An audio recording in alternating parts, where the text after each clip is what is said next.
Olá, pessoal! Vocês não imaginam como eu estou feliz em estar aqui hoje fazendo o primeiro episódio do nosso podcast. Eu sou Meire Godoy e a partir de hoje nós vamos contar histórias reais de brasileiros que decidiram sair do Brasil não só para imigrar, mas também para empreender.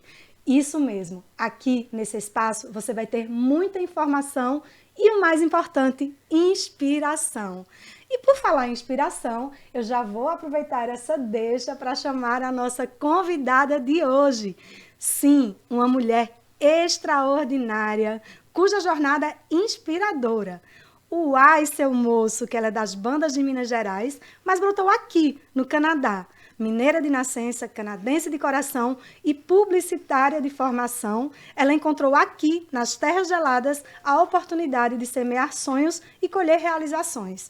Mãe de 2 filhos, ela encontra a sua motivação em promover um ambiente de transformação, onde a arte marcial é mais que um exercício físico, é uma ferramenta para moldar mente, coração e espírito. A sua fase preferida é floresça onde quer que esteja. E não é apenas um lema, mas uma filosofia de vida. Com vocês, uma guerreira do bem, uma mulher que nos mostra que é possível transformar desafios em oportunidades e sonhos em realidade. Por favor, Fernanda! Que linda, Nanda! Posso chamar assim? Pode, como você Nanda, quiser. Que Gente, prazer. você é poeta! Que coisa mais linda! Trabalhamos com poesia É também. tão bom ouvir quando as pessoas têm um olhar cândido a nosso respeito, né? Nossa, sua história é linda. Obrigada. Você tinha que ser a primeira. Ai. Meu Deus! Obrigada, viu, por ter Eu é que topado. agradeço. Primeiro podcast de uma série, de um Muita projeto honra. muito especial, honra. que é o EBM Conecta. Eu já amei o seu estúdio, o cenário, a acolhida. Ai, muito sucesso. E aí, vamos começar? Bora! Então, vamos lá. Vamos começar pelo começo, né? Eu acho que a melhor forma de começar é pelo começo. Me conta, como é que você decidiu sair do Brasil? Essa decisão de sair do Brasil... Bom, vamos contar a história. Meu marido, ele foi estudante internacional, tá? Como chama mesmo isso? Intercambista. Intercambista. E ele sempre teve essa vontade de morar fora. E quando a gente se casou, só pra você ter uma ideia, quando a gente namorava, durante um ano, ele ficou falando só inglês comigo, no namoro. E falava assim, olha, só te respondo em português se for caso de urgência. Porque eu quero que você aprenda inglês. Eu não falava inglês. Ai, porque um dia a gente vai morar fora. E foi assim. Ele já tinha isso com a gente namorando, era projeto. Você aprendeu inglês com ele? Eu tinha um professor paralelo, mas a nossa relação durante um ano foi em inglês. Porque ele falava fluente, ele queria que eu falasse inglês, porque ele sabia, a gente vai casar e a gente vai morar fora. E foi isso que aconteceu, no sentido de que a gente fez uma viagem, a intenção era ir para os Estados Unidos e acabar nosso curso, nossa universidade e se mudar. E aconteceu o atentado de 11 de setembro. E aí o plano foi por água abaixo. Por água abaixo. Aí nós abrimos nossa agência de publicidade no Brasil, trabalhar. Já empreendia no Brasil. Opa, sempre. Sempre. Aí eu tive uma empresa de eventos corporativos também. E aí... Empreendedora nata. Ai, tá no sangue. Isso não muda, né? Isso não muda. E aí, até que essa ideia, essa vontade ficou guardadinha no coração dele. Um dia, num domingo, na casa dos pais dele, com aquela revista Veja, a minha cunhada diz assim, já decidi minha vida, vou mudar para o Canadá. E a gente, de onde você tirou isso? E aí tinha um informe publicitário falando sobre o projeto de imigração do Quebec. Quando a gente leu, parecia que estavam falando da gente, o perfil de imigrantes que eles queriam. Isso era lá em janeiro de 2010.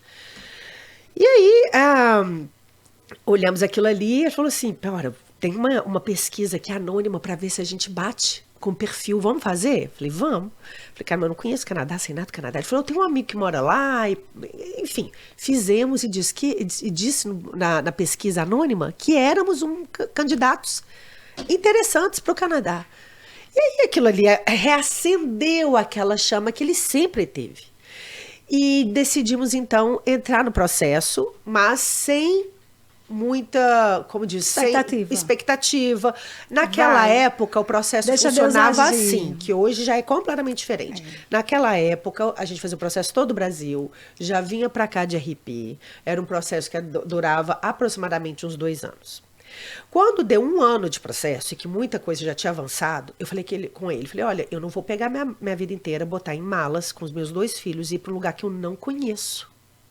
E a gente veio para cá de férias 15 dias para eu conhecer o lugar. Nesse trâmite, um amigo dele do jiu-jitsu, sabendo que ele estava ali naquele processo, falou assim, por que você não vai viver de jiu-jitsu lá? Que você sempre quis viver de jiu-jitsu, você casa 2 sonhos em um, porque você sempre quis morar fora e sempre quis viver de jiu-jitsu. Aí o Rodrigo falou, mas como? Eu sei que no final da história descobriu-se que existia já uma Gracie Barra, que era a escola que ele fazia, já era da organização Gracie Barra, em Belo Horizonte, já existia uma Gracie Barra aqui em Montreal, e o proprietário da Gracie Barra daqui acalhou de ser conhecido o professor dele, e aí o resto é história. Sei que a gente veio conhecer a cidade, eu falei com ele, falei, cara, apaixonei, bora. Amor à primeira vista. Amor. Detalhe, a gente fez um projeto inteiro para uma região de Montreal. Vieram no inverno ou no verão? No verão. Ah, claro. Eu vim no verão, mas por que eu vim no verão? Porque eu sabia que eu não ia gostar do inverno. Eu não precisava ver aquilo. Eu sabia que aquilo seria algo que eu precisava lidar. Sim. Tá?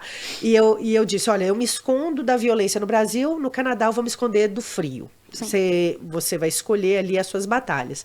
E eu queria conhecer a cidade, para isso eu precisava vir no verão. E a gente veio, e depois disso mais 1 ano de processo, e cá estamos hoje. Então a ideia de migrar e de empreender aconteceu assim. Vocês já vieram com o propósito de empreender? Quando chegamos aqui já como imigrantes, já sabíamos o que íamos fazer. Mas quando entramos no projeto de imigração, como te disse, quando a minha cunhada viu a matéria na Veja, a ideia era só sair do país, que ele sempre tinha aquela vontade, como eu disse, desde antes, quando a gente namorava.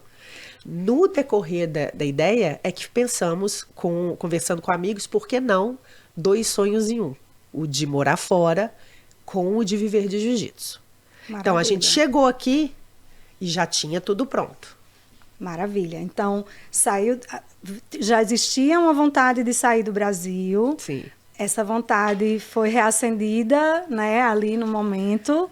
Decidiram sair, conheceram, já vieram de vez e o processo de imigração foi um processo mais simples, porque vocês já vieram como imigrante. Então processo que não existe mais, infelizmente. Eu acho até que existe, mas não é tão comum.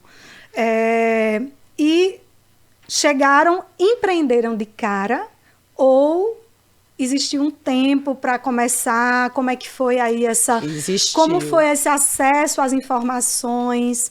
Quais as dificuldades no primeiro momento? Porque a gente tem as empresas, quando você vai montar uma empresa, você passa algumas dificuldades em alguns momentos, né? Então, a primeira dificuldade de abrir uma empresa aqui no Canadá. Tá.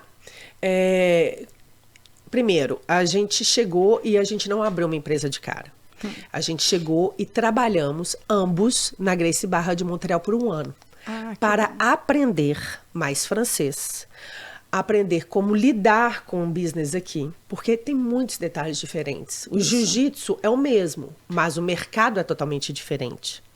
Então, tem muitos detalhes, peculiaridades locais. Sim. Então, a gente fez muito para casa, direitinho, sabe? Às vezes as pessoas não entendem que o sucesso, ele não é um acaso. É um trabalho de preparo ali, muito bem feito. Então, a gente trabalhou por 1 ano na Gracie Barra de Montreal para adquirir experiência local, para fazer aquilo que ele já dominava, que era o jiu-jitsu. Então, chegamos em 2012, só em 2013 que abrimos a nossa escola. E, inclusive, também precisávamos desse 1 ano para entender melhor a região onde a gente ia querer realmente abrir. Porque, na realidade, quando você abre uma escola como essa, você cria uma comunidade, fica difícil depois você sair de uma cidade e ir para outra, porque você não leva a sua comunidade com você. Isso. Então, era preciso escolher bem o lugar onde você queria abrir aquela escola. Você precisava, então, conhecer mais da região, viver um pouco aqui. Então, porque é o perfil do nosso business, que eu trabalho com uma criação de uma comunidade. Sim. Né? Então, tem muito a ver com isso. E a questão de que, na época, quando a gente abriu, a Gracie Barra não tinha ainda este modelo que hoje tem de franquia. Mas já existia esse modelo de comunidade, de assistência dos próprios membros da organização. Sim. Então, a gente foi muito abraçado, muito acolhido. Então, a gente teve um suporte de dentro da organização de como é que faz o business. Então, nesse modelo de business que a gente tem toda essa vantagem que, de repente, em outros business as pessoas podem não ter. Mas, sim, para a gente isso foi fundamental para que a gente não errasse. A gente pode ter errado, mas não errasse tanto. O erro faz parte. O erro faz parte, mas que a gente não errasse tanto a ponto de comprometer o sucesso da escola. O erro traz aprendizado, né? Em tudo, Exatamente. Nos negócios e na vida. E aí uma pergunta, qual é a diferença, vamos para a parte mais cultural e burocrática da coisa, entre empreender no Brasil, que você já empreendia no Brasil, e empreender no Canadá? Claro, para a gente empreender no Brasil é mais fácil porque a gente já está inserido na cultura, a gente já existe uma adequação com leis, com tudo. Em termos de burocracia, Canadá e Brasil, quem é mais burocrático para a parte legal da empresa? Mas não tem nem como comparar. Para quem já teve negócio no Brasil e negócio no Canadá, não há comparação. É tão diferente a burocracia quanto é diferente o clima. É nesse nível de diferença. Mas é melhor lá ou aqui? Aqui é muito mais fácil. É mais simples, mais né? Simples, muito mais fácil. Cara, não tem comparação. É muito simples empreender aqui. Você tem que fazer... Se você cumpre com aquilo que você tem que fazer... Desculpa a expressão, mas não tem exceção de saco. Cara... Não tem pegadinha. Não tem pegadinha, não tem gente querendo... Porque às vezes parece que o governo brasileiro ele tá jogando contra você. Ele não quer que você funcione. Eu tinha essa sensação. Peraí, você tá comigo ou contra mim? Sabe? E aqui não. Então, aqui, se você faz aquilo que é combinado, sabe o famoso combinado não sai caro? Sim. Sabe, se você faz o que é um combinado relativamente simples. Ele é relativamente simples. Você sabe a regra do jogo, você sabe o que você tem que fazer, que dia que você tem que pagar o quê, quais são os impostos. Se você faz aquilo ali, você tende a não ter problema. Uma das coisas que eu estava vendo é que você pode abrir uma empresa, sem precisar de um contador. Sim. Você pode chegar no site do governo, abre a sua empresa, tudo, tem lá o passo a passo, e você não precisa de um contador para isso. Mas qual é o teu conselho? Procura um contador que vai te dar um suporte melhor? Eu sempre fiz, porque eu sempre fui mais daquela de prevenir do que remediar. Tá. Eu sempre sou extra cautelosa. Então, você procurou um contador? Procurei. Eu procuro profissionais. A gente dá conta de muita coisa, mas tem coisa que a gente... É preferível deixar com quem domina. Então, para não correr riscos, eu sempre quis estar bem orientada por profissionais dessas áreas, contabilidade e jurídica. Tá. Então, tem algo, por exemplo, essa questão de tamanho de empresa, de tipo de empresa, o que tem relativo a faturamento, a quantidade de funcionários, é como no Brasil, sociedade, não, existe essas diferenças ou é simples também aqui? É mais simples, existe a diferença, mas é mais simples. Tá. O que aconteceu conosco é que a gente abriu muito pequeno, a gente ainda é uma microempresa, mas a gente sempre quis tratar essa empresa como algo muito sério, como algo muito importante, como é para nós. Sabe? Então, eu trato essa empresa, a gente tem que ser cuidadoso no pequeno como no grande. Sim. Como se eu estivesse tratando uma você vai crescer grande certo, empresa, né? entendeu? Se você começa correto, você cresce correto e tem menos problemas. Então, os você cuidados, não potencializa. Exatamente, os cuidados com aquela empresa ali. Sim. Ou se eu estivesse abrindo uma empresa com um investimento muito maior, para mim não muda. E isso já é uma postura bem pessoal. Então, assim, a parte burocrática aqui, ela é mais simples. mais leve, né? mais simples. E a parte cultural? Porque aqui você se comunica com o público brasileiro e você também se comunica com o público. Qual é a tua percentagem de alunos? Eu tenho basicamente 3 públicos Sim. na minha escola. Eu tenho um público brasileiro, que hoje representa aproximadamente 1/3 do meu público. Eu tenho um público Quebeca canadense, local, que representa aproximadamente 1/3 do meu público. E eu tenho um público de imigrantes de outros locais. Diversos. Europeus, árabes, completamente. Em Brossard, por exemplo, eu tenho muito oriental, eu tenho uma comunidade chinesa muito grande aqui. Então, esses são 3 públicos que a gente lida completamente diferente. Porque eles são diferentes. É. Eles são diferentes. Ô, Nanda, e como você... Porque, assim, gente, só para vocês entenderem, no Brasil, a gente usa muito as redes sociais para divulgar um negócio. Aqui no Canadá, é diferente. Existem ainda a divulgação que você faz com jornal, que você recebe em casa.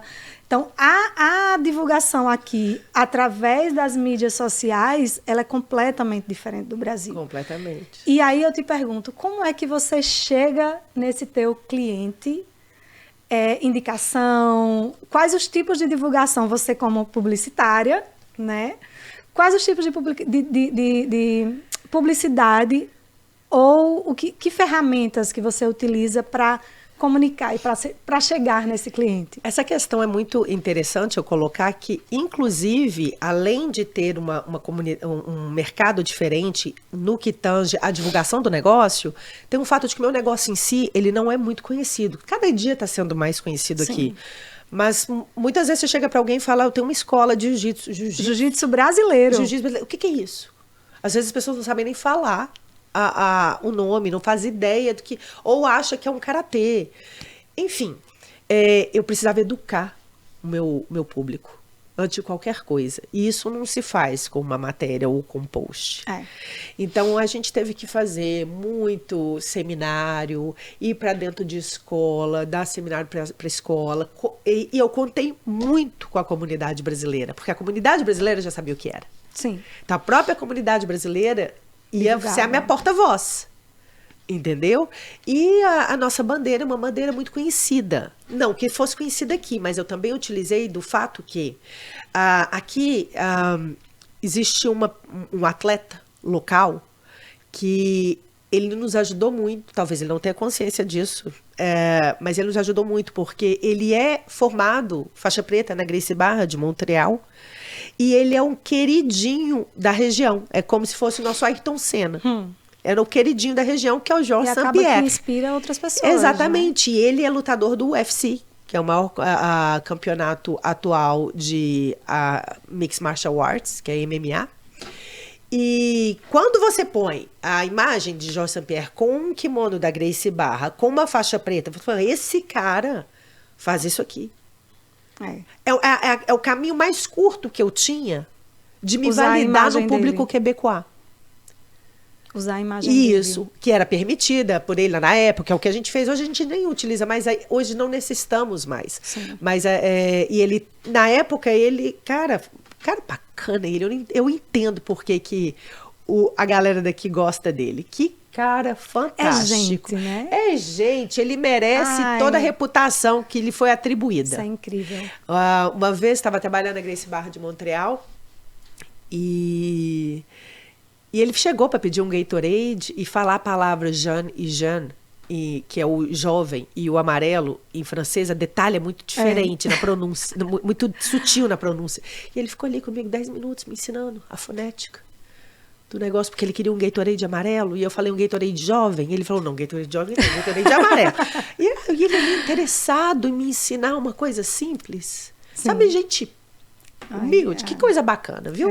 Enfim, eu sou chonada nesse tipo de gente. Eu amo gente. Pois é, sabe essas celebridades, essas estrelas que até sem saber tá ajudando? Então é isso. A figura dele ajudou demais o nosso negócio aqui, porque era a maneira mais curta que eu tinha de conectar o ponto A ao B, de deixar o povo quebeca entender o que era o meu negócio. Então, vamos lá. Só para recapitular. Culturalmente, você tinha uma empresa no Brasil, publicidade, o público era diferente. Aqui você tem uma academia de jiu-jitsu, o público é diferente, mas em termos de entrada de mercado, qual é a diferença? É mais fácil no Brasil? É mais fácil aqui? Como é que você se sente? Alguém que quer empreender e como é que vai ser essa entrada com relação... Aqui o Canadá, a gente tem várias culturas, não é só a cultura do Canadá. De que a cultura do Canadá é um misto de das culturas do mundo, porque a gente tem imigrante de todos os locais do mundo. Sim. Então, essa dificuldade que o brasileiro tem, sai do Brasil, empreende no Brasil e vai empreender aqui, essa diferença cultural. O que é que você acha que isso pode impactar no negócio de alguém que quer empreender aqui, vindo com a mentalidade do Brasil? O que é que essa pessoa ela tem que mudar para chegar aqui e tentar e ter mais sucesso? Ela tem que, primeiro, na minha opinião, o que é necessário é você realmente deixar tudo que você tem de conceito no Brasil. E entender que aqui é tudo diferente. É mais fácil, mas é muito diferente. Então, o interessante é realmente você falar assim, gente, é mais fácil. Mas não é porque é mais fácil. Que é mais simples. Que é mais simples, que é negligente, que você pode deixar de fazer coisas. Não. Eu preciso saber que aqui eu tenho menos impostos, as coisas são mais simples. Para serem, por exemplo, eu posso fazer um pagamento de dedução salarial, por exemplo, trimestralmente. Trimestralmente, pensa isso. Né? Então, mas eu preciso fazer. Sim. E eu preciso não fazer isso atrasado.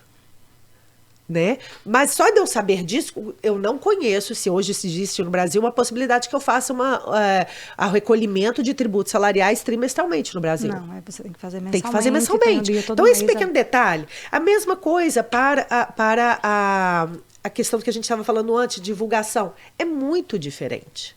Sim. Hoje não. Essa semana eu estou negociando com o jornal da minha outra escola, olhando lá, um quarto de página ímpar, página colorida. Eu falei, gente, qual a última vez que eu fiz isso na vida? No Brasil, quando eu tinha agência de publicidade, eu estou aqui negociando, porque tem um jornalzinho ali da cidade. E ele é muito importante. Sim, porque as pessoas, elas ainda leem então aqui. Então é muito diferente. Então, muito. principalmente o uso aqui do no digital Quebec, aqui, o que precisa fazer é o seguinte: deixar aquele nosso modelo para trás. Tudo que a gente aprendeu ali pode eventualmente ser útil. Sim. Mas não venha com esses conceitos. Aprenda como se... Porque muitas vezes eu entendo assim. É como se você fala português e quer aprender espanhol. Você quer empurrar com a barriga, você quer deduzir muita coisa. Aí você vai errar. Fala, não. Finja que você não está aprendendo espanhol. Finja que você está aprendendo russo. Que nada da base do português vai te servir. Se eventualmente aparecer alguma coisa, foi lucro. Então não vá querer deduzir muita coisa porque é similar. Não deduza nada. Não deduza nada. Bom. Muito bom. E qual é a tua maior satisfação em empreender? Em empreender? Sim. Olha, a minha maior satisfação em empreender, e tem a minha maior satisfação em empreender no jiu-jitsu. A minha maior satisfação em empreender, pessoal, é realmente ser dona do meu tempo, do meu projeto, de poder sonhar algo e pagar para ver se ele vai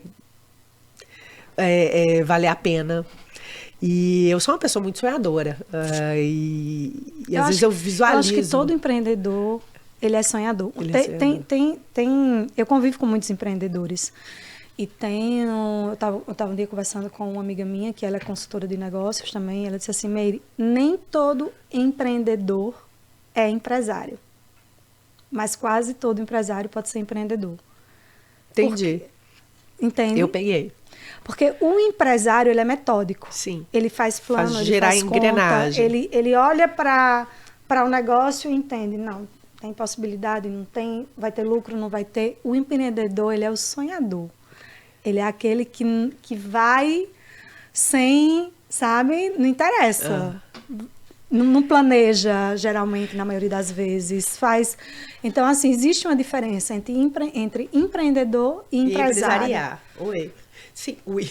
E você se considera mais empreendedora ou empresária? Eu sou 50-50, porque com as experiências de vida no Brasil, eu acabei sendo muito pé no chão. Sim. Então, eu sou a minha própria empresária que me puxa ali quando a empreendedora Isso eu acho que é o então ideal. eu tô ali, ó. Mas ali é isso, sou eu comigo mesma. Sim. E, obviamente, com o meu marido, porque eu trabalho com ele, e a gente tá ali, os dois ali, fluindo na mesma energia, a gente compartilha muito dos mesmos projetos. Então, a maior satisfação é de poder realizar muitas ideias que vem na minha mente como empreendedora. E não ter que passar por uma sala, uma reunião, uma aprovação, e essa parte aí não existir. Cara, isso é demais. A liberdade. Vou fazer e vou provar pra mim mesma aqui, que eu tava certa. Olha esse estúdio.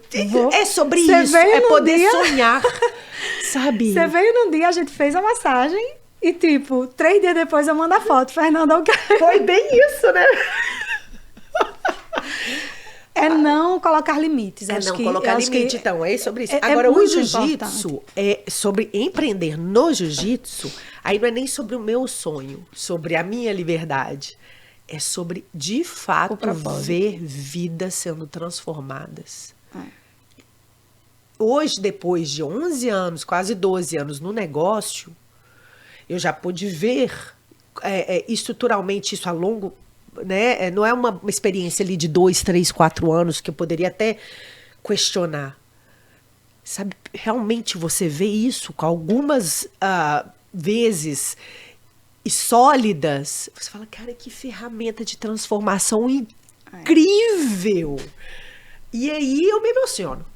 Porque eu jamais imaginei poder ter tanta possibilidade de fazer algo tão bom para outras pessoas. A gente sempre quer, né? Querer poder ajudar. Isso é uma coisa que eu falo que é o lado da empatia, o lado de querer se sentir útil, de fazer alguma transformação no mundo. A gente tem isso. Isso. E planos para o futuro? É levar o jiu-jitsu para todo mundo. O mundo. Eu tenho uma convicção. O mundo seria melhor se todo mundo fizesse jiu-jitsu. Não tenho dúvidas. Você sabe que, em termos de negócio, o negócio do futuro é o que envolve sustentabilidade, crescimento pessoal, autoconhecimento e educação. Não tinha essa informação. Imaginava que era algo parecido com isso. Sustentabilidade porque a gente precisa parar e respeitar a natureza e entender que... Sim. Né? Como eu cheguei aqui em fevereiro, fevereiro no Canadá, e eu não tô de casaco. É só um moletom. Gente, isso não tá certo. Eu acho que teve uma matéria que saiu que esse janeiro e esse fevereiro foi um dos mais quentes no mundo, em toda a humanidade, que se tem relato. E olha, depois aí você até pensa se você vai cortar essa parte, mas eu era uma negacionista para essa história de aquecimento global. Não, mas eu acho que a gente precisa se preocupar. Até que é muito importante a gente estar preocupado com o impacto. Uma das coisas que eu prego muito, às vezes a pessoa, porque eu comprei essa peça muito barata. Eu disse, tu sabe a procedência dessa peça, tu sabe se tem trabalho escravo, tu sabe a história consumo dessa consciente, empresa. né? Então, isso. Assim, é muito importante a gente entender o que o nosso consumo vai causar de impacto na vida dos outros e no planeta.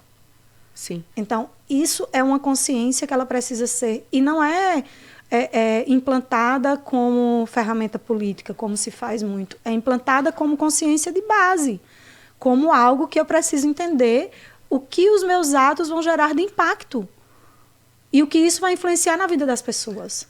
É muito importante ter essa consciência. E em tudo.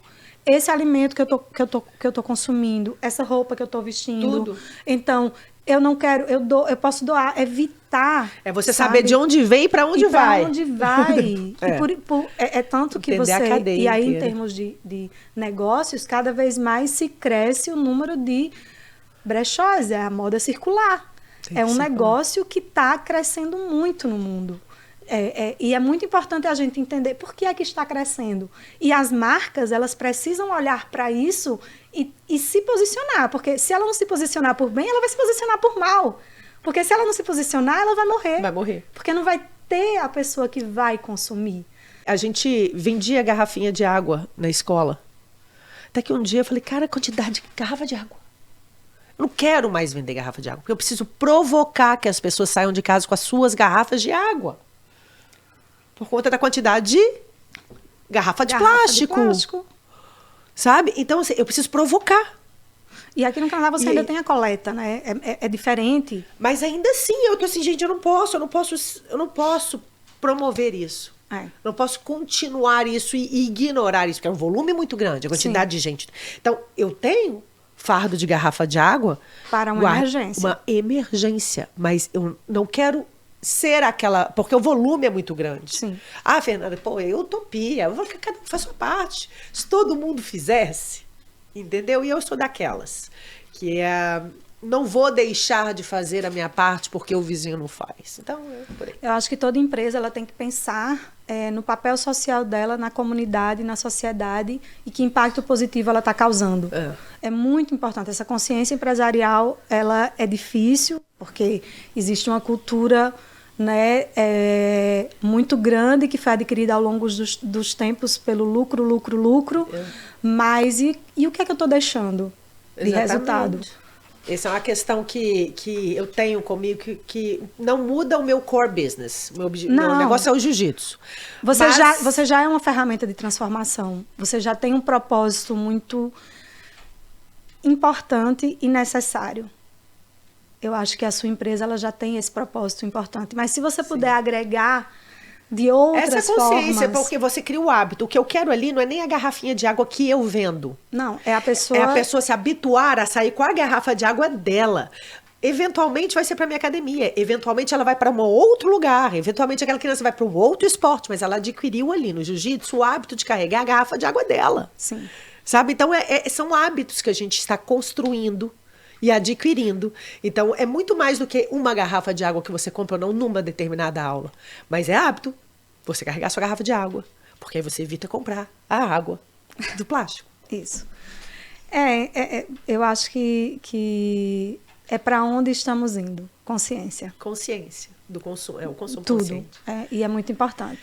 Por falar em consciência, por falar em negócios, eu não poderia deixar de agradecer a ZRG Produções, que lá de Recife... Obrigada, Como é que ela... ZRG Produções. Obrigada, ZRG Produções.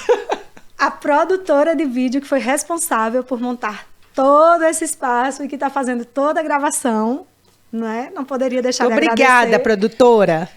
Temos espaço aberto, se você quiser patrocinar o nosso podcast, temos já o nosso plano comercial montadinho, porque trabalhamos com profissionalismo. Então, manda um direct, você é uma fera, mulher. Manda uma mensagem, manda um e-mail, que a gente vai entrar em contato com você e vamos negociar um espaço e apoiem esse projeto, que é um projeto lindo, que tem um grande propósito por trás de tudo isso. Então... temos espaço para publicidade. Por favor, gente. Vamos acreditar na publicidade. Né? Já falamos de planos para o futuro, né? Sim. E eu queria te perguntar quais os maiores aprendizados que você teve e que você tem empreendendo aqui no Canadá? E que você, assim, aprendizados que vão servir para outros empreendedores. Tipo assim, o que você não faria e o que você faria? Olha, o maior aprendizado que eu tive aqui foi, de fato, entender a noção de tempo. Eu tive que reentender a noção de tempo para mim. Eu cheguei de um mercado onde tudo era para ontem, que as coisas podem ser feitas em 45... E publicitário, hein? Pô, nossa! A deadline tá ali, 5 minutos antes de entrar. É uma vibe. Eu tive que reaprender. Para mim foi bom até fora da minha vida profissional, me trouxe saúde. Reentender o tempo, sabe? Programar, fazer planos. Entender que, gente, essa é ótima. A fatura vem para mim, eu não posso pagar ela no dia 24 se ela vem no dia 25. Eu tenho que pagar ela perto do dia que eu recebi. Sabe? Eu tô falando de fluxo de caixa, Fernanda, tudo bem. Vamos dizer que você tenha fluxo de caixa tá? Uma organização de algo. Eu não vou pedir às pessoas para fazer alguma coisa no último minuto. As coisas são muito bem planejadas, até porque, embora a gente esteja passando por um momento de crise, o mercado não é tão volátil quanto o mercado brasileiro. Então, você tem mais paz de fazer um planejamento para daqui a algum período, porque, via de regra, o mercado não vai oscilar tanto. Então, aquela ansiedade de fazer as coisas correndo, sabe? Não, daqui dá tempo de planejar.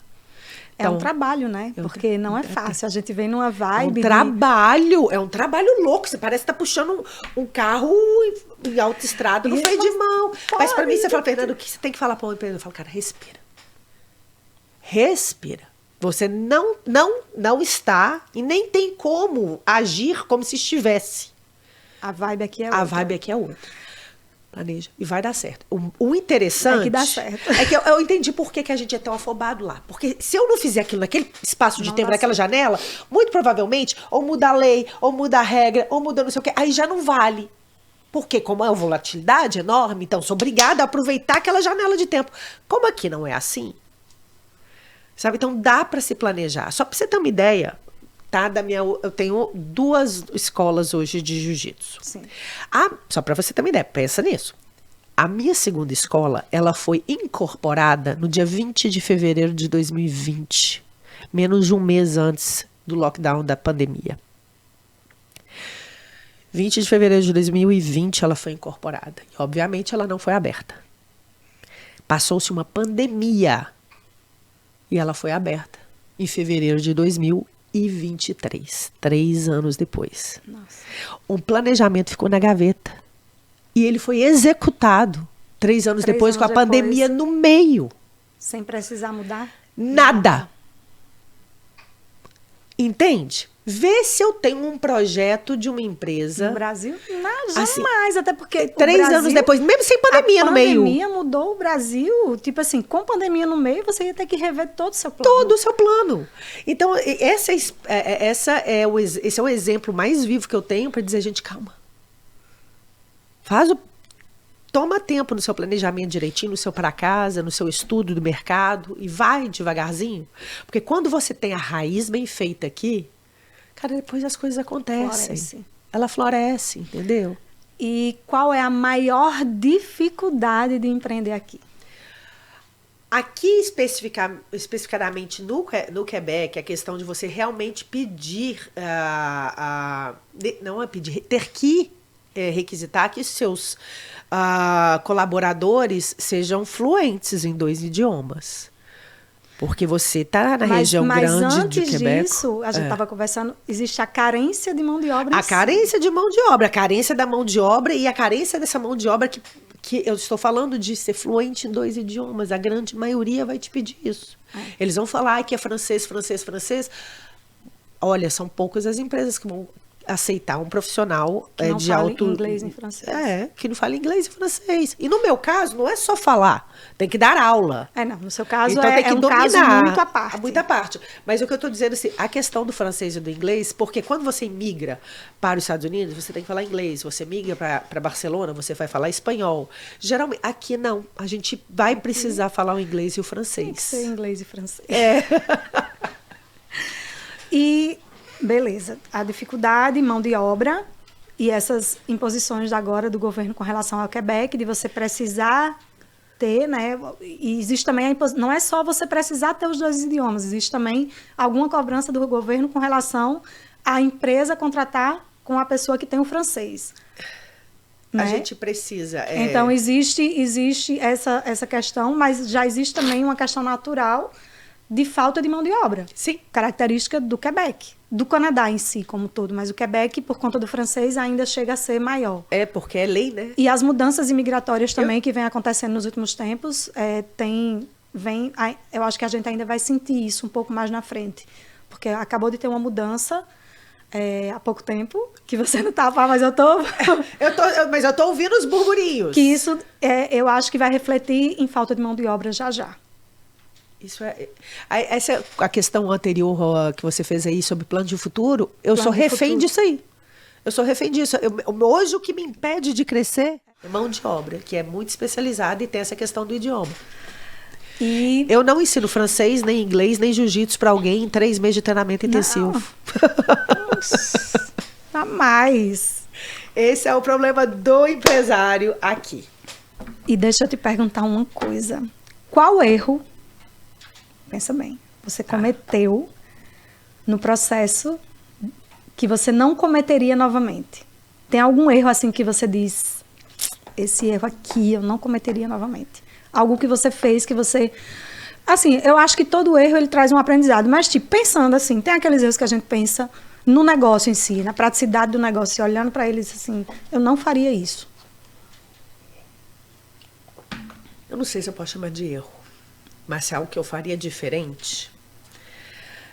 Quando eu abri a minha primeira academia, eu, ao invés de fazer isso com um empréstimo, eu tive um sócio investidor. Receio de pegar empréstimo num mais novo, sabe? Eu não tinha, na época, fundos meus para fazer a primeira academia. Eu precisava de dinheiro, seja de um banco, seja de um investidor.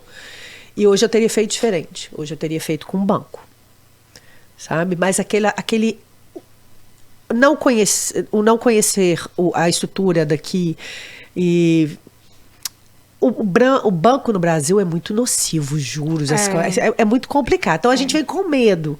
Eu prefiro fazer com alguém que está ali comigo, que se der certo, deu certo, se deu errado, nós estamos juntos, entendeu? Sim. Hoje eu teria menos medo e teria feito com o banco. Não tive nenhum problema no sentido assim, acabou que a parceria à época deu certo, no final a gente comprou a parte desse sócio, que não é sócio mais. Sim. Hoje a academia pertence só a mim e ao meu marido, mas teria sido muito mais barato pra gente. Entendi.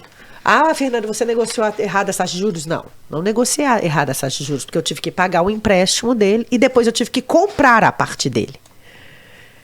Ou seja, eu gastei um valor que se eu tivesse apenas que pagar o empréstimo do banco, o banco não seria meu sócio. Você só teria que pagar o empréstimo. Só teria que pagar o empréstimo, não teria que pagar parte do banco. Então, a parte inicial, o conselho assim que você daria...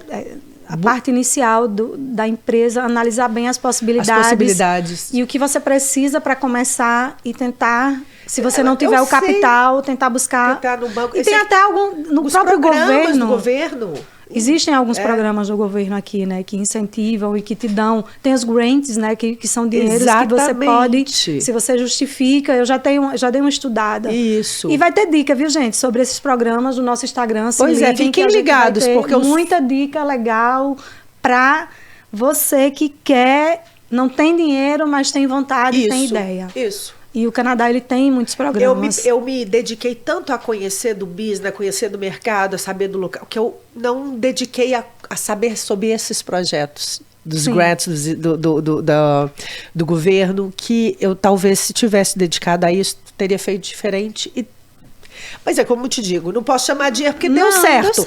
Mas eu teria feito diferente nisso. Entendi. Teria ganhado uma grana boa aí. Economizado.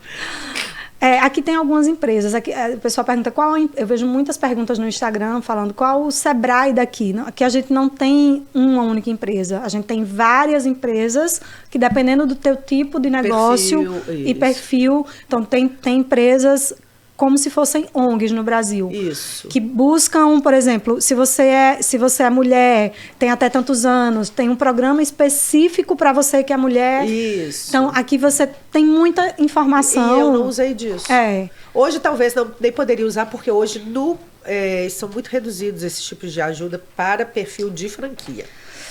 E eu acho que dependendo do seu status também, você tem que ser PR, você não tem que ser... Se você é, no seu caso, não teria esse problema porque você já era PR, né?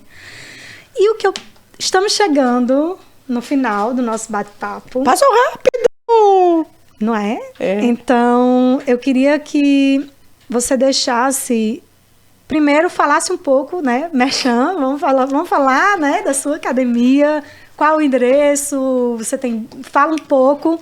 E uma mensagem também que você gostaria de deixar para as pessoas. Né? Tá. Bom, eu trabalho com jiu-jitsu da organização Gracie Barra. É uma organização do Carlos Gracie Jr., primeira escola Gracie Barra, na Barra de Tijuca, Rio de Janeiro. Hoje nós temos mais de 1.000 escolas ao redor do mundo. Aqui, na Grande Montreal, somos 10 escolas. 10 escolas já. Metade pertencem a brasileiros investidores. E está só crescendo. O jiu-jitsu está crescendo muito. É o esporte que mais cresce no mundo hoje. Muito bom. O que eu tenho realmente para dizer é que se não for fazer jiu-jitsu lá na minha academia, faz em algum lugar. Faz em algum lugar. acredita. Mas aonde fica a sua academia? Como a gente tem 2 academias que fica na costa sul de Montreal, né? O South Shore, o Rive Sud, como diz francês, inglês, essa questão do idioma aqui. Mas na costa sul de Montreal, eu tenho a academia em Brossard, que está meio no centro da costa sul, e em Boucherville, que está mais no leste da costa sul. Tem uma outra que é de um aluno do Rodrigo que saiu, virou faixa preta, também abriu já lá na costa leste, outra mais para o sul. Enfim, a gente está crescendo. E hoje eu falo, a escola que são 10, não são 20 por falta de mão de obra. E vocês têm um Mercado site? Tem. A gente vai vai deixar o site disponível, tá? Vamos deixar o site disponível. Eu vou falar das minhas escolas, mas você pode entrar no gracebarra.com e tem lá encontrar a escola perto de mim. Ótimo. Aí vai, dependendo de onde você estiver, vai te dar a escola mais perto de você no gracebarra.com, que é da organização. Mas eu tenho a Grace Barra de Brossard e a Grace Barra de Boucherville, aí você acha GB Boucherville, GB Brossard, que são as iniciais. E a escola, como tudo que cresce muito no mundo, você vai ter ofertas desse tipo de serviço de boa qualidade e outras de qualidade duvidosa. Então, busca bem ver a reputação da escola onde você vai fazer, porque o jiu-jitsu é uma ferramenta muito poderosa. Mas também a gente vê muita gente por aí fazendo não importa o que dentro do nome do jiu-jitsu. Então, o jiu-jitsu é uma ferramenta poderosa e como ferramenta poderosa pode ser usado... É complicado. A gente vê algumas coisas por aí que são um pouco aberrantes. Mas, fato é que a organização Grace Barra, como algumas outras, são extremamente responsáveis e vai ensinar crianças de 3 anos. Olha, tem uma senhora que eu sigo ela no Instagram, que ela faz jiu-jitsu acho que é Arizona. Não é Arizona, não. É em Atlanta. Gente, ela tem 78 anos. Começou agora faixa roxa de jiu-jitsu. Tá assim, a grandma do jiu-jitsu. Eu não dou conta, gente. Eu acho incrível, eu acho fantástico. Por isso que o slogan, né, da Grace Barra é jiu-jitsu para todos. Porque realmente é. Você fala, Fernanda, eu posso começar a falar, Meirinha, vamos. Aí as pessoas não se veem fazendo jiu-jitsu, porque tem aquele estereótipo do homem fortão, gladiador e tal, fazendo jiu-jitsu. Luta, né, em si, as pessoas... Mas eu acho que é mais do que luta, é autocontrole. Eu vejo as artes marciais, né, como toda assim, é uma ferramenta de autocontrole para você... De domínio próprio. Exatamente. E como é autocontrole, é autoconhecimento, né? Então acaba sendo uma ferramenta que envolve outras áreas do corpo, mas eu acho que a base é isso, é o centro, é você... O jiu-jitsu, ele também tem uma questão de que ele reproduz muito, muito fielmente vários ambientes da vida cotidiana de um ser humano, e quando a gente vê, ele retrata aquilo ali. Então você está sendo treinado para a vida no jiu-jitsu sem perceber. Mas aí você vê um copia e cola ali, você fala, cara, mas isso aqui é isso aqui. Entendeu? Então. Você é apaixonada. Olha, vim pra cá, comecei a fazer jiu-jitsu por causa do meu marido, mas me apaixonei depois que eu vi no tem como. A paixão do seu marido que ele te contagiou. Mas eu não conheço uma pessoa que conhece o jiu-jitsu que não seja apaixonada com o jiu-jitsu. Eu conheço pessoas que não são apaixonadas com o jiu-jitsu porque não conhecem o jiu-jitsu. Mas que conhecem o jiu-jitsu e que não tenham ficado apaixonados com o jiu-jitsu, eu não conheço uma pessoa. E é qualquer idade, independente. A partir de quantos anos? A gente começa a partir de 3 anos, a gente faz muita coisa lúdica, né? Ensina a movimentar o corpo, a criança aprende ali o fluxo da aula, aprende a nomear certas posições, é meio um beabá ali, mas já aprende, mas já tem uma boa noção. Sim. Mas a partir de 3 anos a gente começa a ter um grupinho pequenininho, mas a gente já tem equipe ali de competição a partir ali de 7 anos e é bonitinho demais. Então, assim, aqui no Quebec, o jiu-jitsu passou por uma grande dificuldade, porque a competição de jiu-jitsu ficou ilegal por quase 5 anos, por uma má interpretação, eu diria, a minha forma de enxergar o que aconteceu, do Código Penal. Entendi. Do Código Criminal. Mas agora já temos novamente competições de jiu-jitsu na província, então a próxima vai ser dia 17 de fevereiro. Então vai ter já competições de jiu-jitsu aqui, é muito bacana. A comunidade se junta, é mó barato. Incrível. Mó barato. E quer deixar uma mensagem para aquele empreendedor que está sonhando em empreender, aquela pessoa que está lá no Brasil e que veio quer vir aqui empreender, venha para empreender. Olhe para a câmera e deixe uma mensagem assim de incentivo, sabe, de coração assim para esse sonhador, para esse empreendedor que quer, mas não sabe por onde. É livre aí, fala. Olha, não sei qual é o seu negócio, aquilo que você tem guardado no coração, mas nessa terra aqui o que a gente planta, a gente colhe. O que é a fertilidade deste solo aqui para business é muito grande. Pode não ser para a pecuária, por conta do inverno, por conta do espaço geográfico, mas isso é compensado no mercado de negócios. Aqui, se a gente trabalhar direitinho, fazer o nosso para casa direitinho e pegar essa garra que o povo brasileiro tem que ter medo não. Tem que ter medo, não tem jeito de dar errado. Pode ser que se a pessoa vier aqui e não tiver essa pegada nossa, a coisa pode, justamente por ser lento, o mercado ser um mercado mais lento e a pessoa vai e se acomoda, pode ser ali que não funcione por conta disso. Mas se a gente traz essa pegada nossa brasileira e vem para cá numa economia, e olha, estou falando do alto de uma crise. Estou falando do alto de uma crise. Eu abri a minha escola o ano passado, a segunda escola, logo depois de uma pandemia, ainda havia risco de uma nova onda de Covid. Sabe? Sim. As pessoas falam assim para mim, como é que tá indo a nova escola? Eu falo assim, seguindo o business plan. Como tudo. Porque aqui a gente faz um plano e se a gente fez ele bem feito, ele só segue. Tá seguindo o business plan. No fluxo. Gente, você adivinhou alguma coisa? Não, esses números estão aqui, estão seguindo direitinho o business plan. Muito bom. Porque é assim que a coisa funciona. Então, trabalhando direitinho o projeto, a concepção direitinho, olhar o mercado. O que eu vejo de erro de brasileiro aqui não é a falta de garra. É a falta do planejamento. Por quê? Por conta da gente vir de uma cultura onde a gente tem que fazer as coisas muito rápido e acaba queimando fases ali. Porque aqui eu preciso estudar direitinho. Como eu te disse, eu tenho 3 mercados dentro da minha própria escola. Eu tenho o local, eu tenho o brasileiro e eu tenho o gringo que não é o gringo brasileiro. Tá? E eu preciso estudá-los. Sim. Eu preciso saber lidar com eles diferentemente. Olha, o telefone toca para mim. Se é um Quebec, se é um brasileiro, ou se é alguém que você tem um sotaque diferenciado, a abordagem é outra.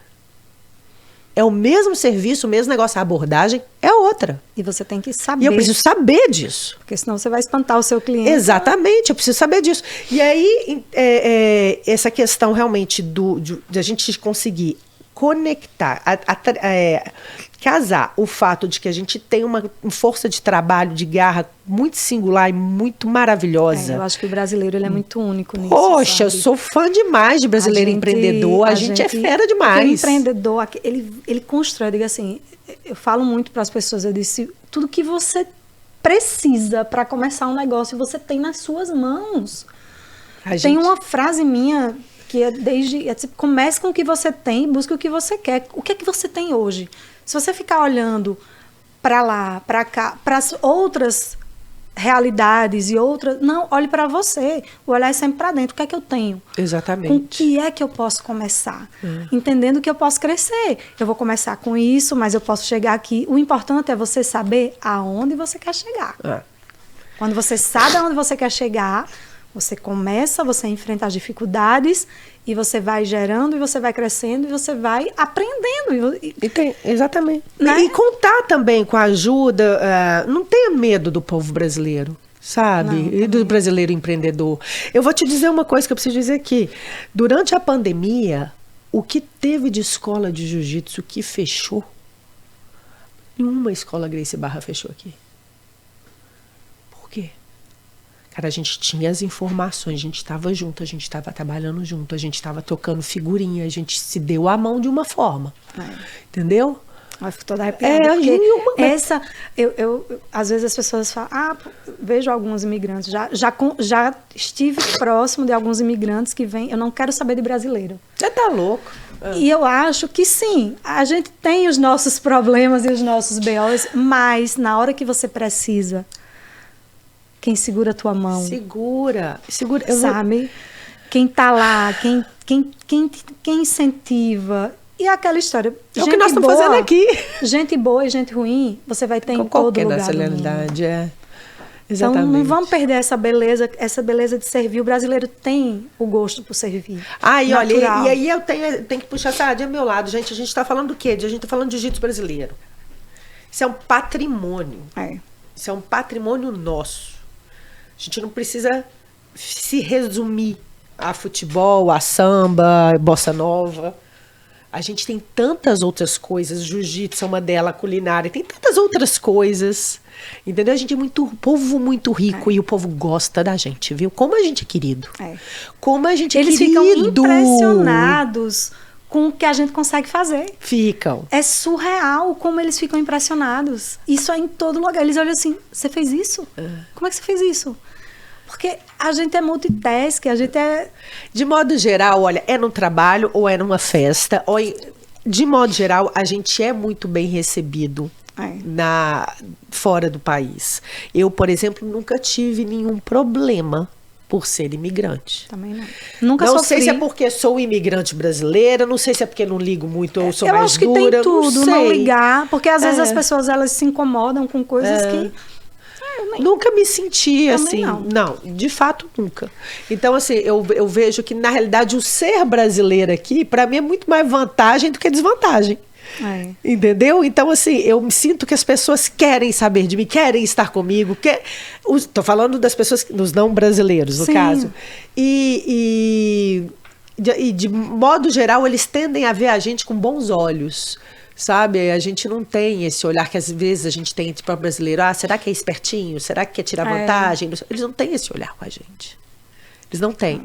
E a gente, olha, realmente somos um povo que o viver naquela selva brasileira nos capacita. Nós somos sobreviventes.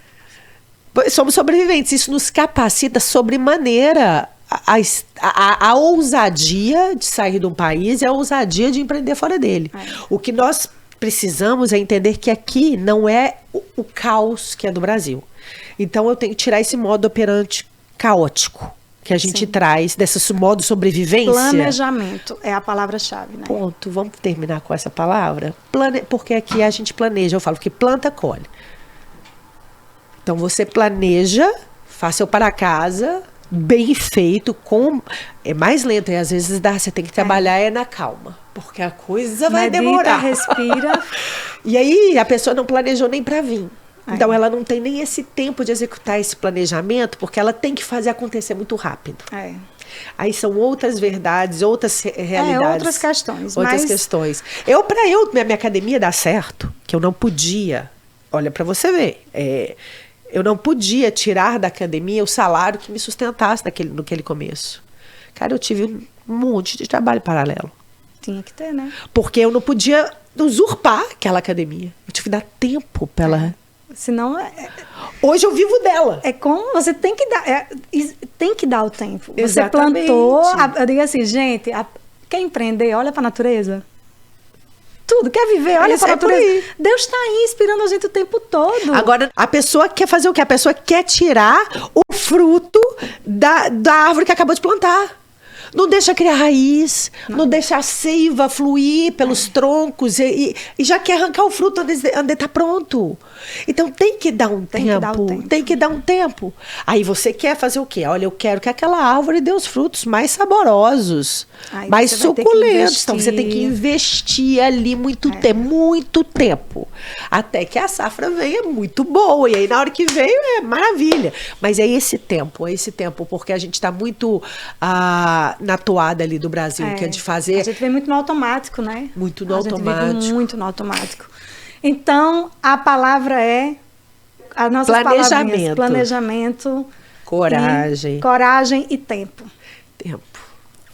Tempo é relativo e aquilo é diferente. Então é isso, que papo incrível. Eu te agradeço muito. Obrigada por abrir essa porta, não para mim, mas eu me sinto porta-voz do jiu-jitsu, desse esporte, dessa filosofia. Estou muito feliz, assim, porque você topou, porque eu acho que é uma história realmente, assim, a gente não falou muito né, mas a gente tentou focar, se for contar a história toda dessa mulher, gente...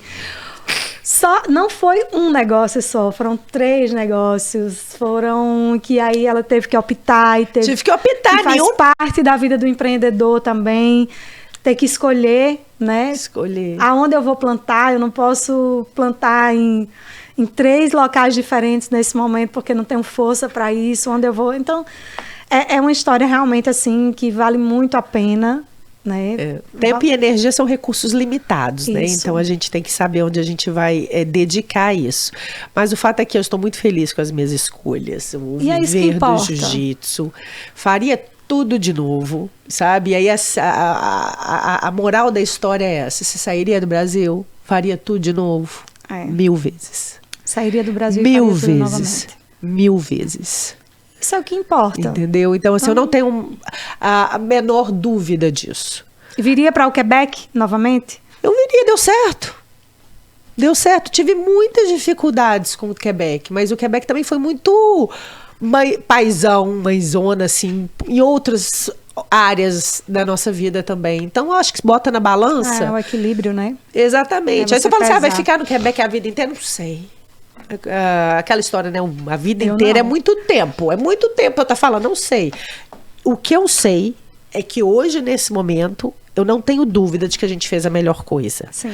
Como a gente fez. Até porque o resultado tá aí, para provar que tá certo. Meus filhos estão super bem. Meus filhos, eles vão pro Brasil hoje, são alucinados com o Brasil. Mas eles sabem que é melhor para eles voltar para cá. Eles realmente sabem. Então, assim, e essa conclusão é deles. Aí, quando eu vejo isso, eu falo assim, gente... E que é importante, né? A gente tem que dar a liberdade de decisão, né? Tem que dar a liberdade de decisão. Até porque a escolha é nossa, não é deles, né? A escolha de migrar foi nossa. A gente segura ali até certo ponto, né? Enquanto ainda existe uma dependência, mas... Depois a gente não sabe, a gente perde o controle. E cada um vai seguir. E é isso. Eu acho que ter filho é preparar para a vida. Né? Uma vez eu ouvi uma frase que dizia: você tem que dar raízes e asas para os seus filhos. Raízes para eles saberem de onde vieram e asas para eles voarem por aí. Então é por aí. O resto é com eles. Você conseguir educar a família longe da sua família, numa cultura totalmente diferente, conseguir um bom balanço do que você quer passar para eles, que é nosso, do que eles precisam aprender para viver aqui. Gente, é uma aventura deliciosa. Se a gente faz isso sem sofrimento e faz isso entendendo que a gente está abrindo portas, porque a gente está criando cidadãos do mundo. Sim. São cidadãos do mundo. Aí você vê, a gente se mudou, né? Tem pouco tempo. Não, uma coisa é certa, que eu e Zé a gente já decidiu. A gente não quer viver aqui para sempre, porque eu acho que para sempre é muito tempo. Isso. A gente já tem o nosso plano traçado e do que a gente pensa para o futuro, do que a gente quer. Mas uma das coisas que a gente mais se preocupou foi o que a gente poderia deixar para as crianças, né? Então, assim, hoje eles falam praticamente 4 idiomas. Imagina, olha que riqueza isso, gente. Né? Então, aprenderam o espanhol na escola com os amigos, falam inglês, falam francês, falam português. Então, eles se comunicam com boa parte do mundo. E eles... por se comunicar com boa parte do mundo. O mundo globalizado, gente, saber lidar com o diferente, saber transitar com o diferente. E aqui o Canadá em si, existe o convívio com inúmeras culturas. Você convive com indiano, você convive com latino, você convive com europeu, você convive com o próprio canadense, você convive com asiático. Mas é isso, é cultura, né? Quando eu fui trabalhar na Gracie Barra de Montreal, tinha uma pessoa lá que era diretora lá. E eu não podia ir trabalhar por algum motivo, que eu cheguei para avisar que eu não podia trabalhar no dia tal por algum motivo. Ela me parou assim. Eu não preciso saber da sua vida. Me diga apenas que você não vai poder vir trabalhar no dia tal. É só o que eu preciso de saber. Aqui você não precisa dizer, você diz. Você saber. Isso eu aprendi no college. Pois é. Quando eu dizia, não, você não vai poder vir. Aí no Pronto, Brasil você dá mil e uma desculpa, ainda vai ter treinamento para ver se a pessoa vai acreditar naquilo ali que você tem como a sua desculpa para não conseguir vir naquele dia. Isso também é uma lição para empreendedores. Se você vai ter funcionário aqui, entenda que a vida privada dele você não interessa. Não interessa. O que ele está fazendo, o que ele deixa de fazer, ele não tem que te dar satisfação. Nenhuma. Se ele não precisar trabalhar, se ele não puder ir trabalhar, ele não precisa dizer o motivo. Não precisa. Ele só precisa comunicar. E fatalmente não dirá. Não, Então, é uma adaptação também. É uma adaptação. Para alguém que já empreende no Brasil, que vem com a nossa visão, tipo, a pessoa, por que não veio? E não sei, existe isso. Mas também tem uma coisa aqui. A lei, ela tem um limite de faltas que você pode ter por ano. E se você faltar, como o funcionário faltar, e não tiver, né? Se você já tiver usado a sua cota, motivado, ele não recebe. Você não tem que pagar. Né? Pega um tempinho para poder entender as leis e a gente tem que apenas não ter a preguiça do estudar. Isso. O brasileiro não lê bula, não lê manual. Não lê as letrinhas pequenas. Não lê letrinhas pequenas. Aqui leia, vai estudar, vai fazer seu dever. E aí você vai se inteirar realmente do que é o seu mercado, as leis ali para o tipo de empresa que você vai resolver abrir. Se é uma incorporada, se não é uma incorporada, se vai ser uma Quebec Inc., se vai ser uma Canadá Inc. O que você vai fazer? O que você está abrindo? É uma ONG? Descobre ali qual é as regras da sua empresa e leia. É só você seguir aquilo ali, vai dar certo. Não querem reinventar nada. Segue aquilo ali que vai dar certo. Só siga o que está lá. Siga o que está lá. Aí o chato é que você vai ter que seguir o que está lá. Não vai dar para ficar dando meia volta. Não tem jeitinho. Não tem o jeitinho. Mas o bacana é que se você seguir o que está lá, vai dar tudo certo. Né? É isso. Readaptação, seguir o que tem, né? Estudar, parar, entender, planejar, dar tempo e tem tudo para ser um grande sucesso. Nanda, obrigada mais uma vez pela sua disponibilidade. Prazer enorme. Adorei. Muito, né? E assim... você fez isso aqui em uma semana. Foi. Caraca, o que você não faz com um mês? Conta pra mim. Eu tô aqui pensando, eu tô escalonando. Cabeça de quem já trabalhou em indústria. Tô vendo isso em escala. Mulher. Zé, né? Vocês né? A gente só tem ideia... e montando, e é isso. Primeiro de muitos estúdios, né? Quem sabe a gente decide montar um estúdio aqui, um estúdio de podcast, estúdio de foto, né? Pode ser, né? Pois negócio, assim. Tá aqui eu disse, olha, sonhou, planejou, dê tempo ao tempo. É isso. Vai dar muito certo e olha, parabéns, amei a honra de ser convidada. Primeira. Ai, amei, que isso? E eu tenho certeza que... É um projeto que tem um propósito.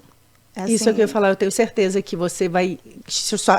o seu projeto, a sua palavra, o seu intuito vai chegar nas vidas que precisa chegar e ajudar as pessoas, porque é isso, né? É sobre dar e o receber é consequência. Às vezes a gente recebe, a gente não recebe, tá tudo certo, a gente não vai deixar de dar. O prazer está em doar. Exatamente. Nós somos instrumentos de Deus e a gente veio para a Terra para se doar, para servir. E o nosso servir vai sempre impactar a vida dos outros. Eu acredito muito nisso. E você, empreendedor brasileiro, fique certo. Você não está sozinho. A gente está junto nessa e eu vou estar aqui para buscar informações, para te mostrar que existe o caminho, que tem histórias lindas como a de Nanda, e que você consegue.